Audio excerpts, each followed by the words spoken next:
दोस्तों, आज हम जिस यात्रा की बात कर रहे हैं, इस यात्रा का नाम है कैलाश मानसरोवर यात्रा। साथियों, इस यात्रा का आयोजन जून से सितंबर माह में किया जाता है। जो इस यात्रा को आयोजित करवाती है वह है भारतीय विदेश मंत्रालय।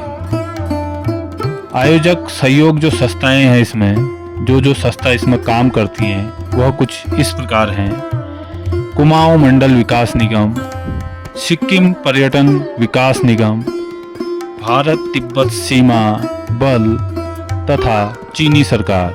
इन संस्थाओं के द्वारा इस कैलाश मानसरोवर यात्रा का आयोजन सफलतापूर्वक किया जाता है। इस यात्रा की जो अवधि है लगभग 24 से 30 दिन की मानी जाती है।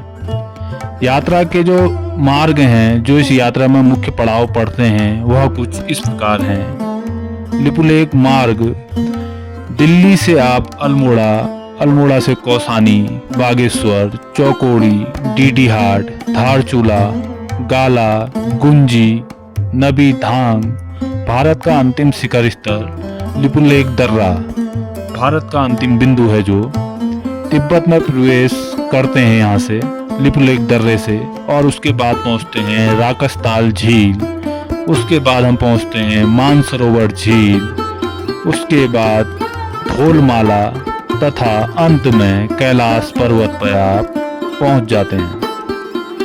कैलाश मंदिर के प्रमुख जो देवता हैं महादेव भगवान शिव हैं। इस यात्रा की जो विशेषताएं हैं, इस यात्रा के यात्रियों की जो शारीरिक जांच होती है वह दिल्ली हार्ट एवं लंग्स इंस्टीट्यूट के द्वारा की जाती है। इन यात्रियों के लिए जारी जो वीजा जारी करवाने वाली संस्था है वह है चीनी सरकार की रजामंदी से इन यात्रियों का वीजा बनता है। यह यात्रा 1961 से 1981 के बीच लगभग 20 वर्षों तक भारत चीन युद्ध के कारण स्थगित भी रही है। कैलाश शिखर की जो बनावट है वह शिवलिंग की तरह है।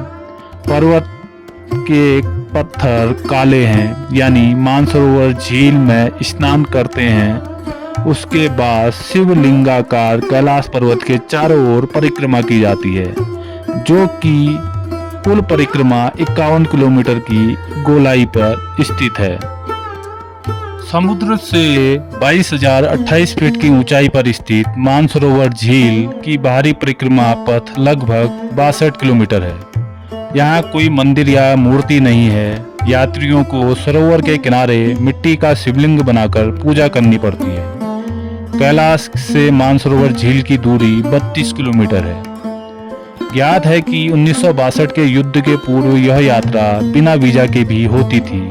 उस समय तीर्थ यात्री मुख्य रूप से धारचूला की व्यास घाटी से लिपुलेख दर्रे से मानसरोवर पहुंचते थे। इसके अलावा पिथौरागढ़ जिले से मुंशियारी के जोहार घाटी के किंगरी बिंगरी दर्रे और चमोली जिले के जोशीमठ के नीति घाटी दर्रे से भी कैलाश मानसरोवर जाते थे। युद्धोपरांत यानी युद्ध के बाद दोनों देशों के बीच 1981 में धारचूला तहसील की व्यास घाटी के लिपुलेख दर्रे से कैलाश यात्रा शुरू करने की सहमति बनी। तो दोस्तों, यह थी उत्तराखंड की प्रमुख यात्राओं में से एक यात्रा कैलाश मानसरोवर यात्रा।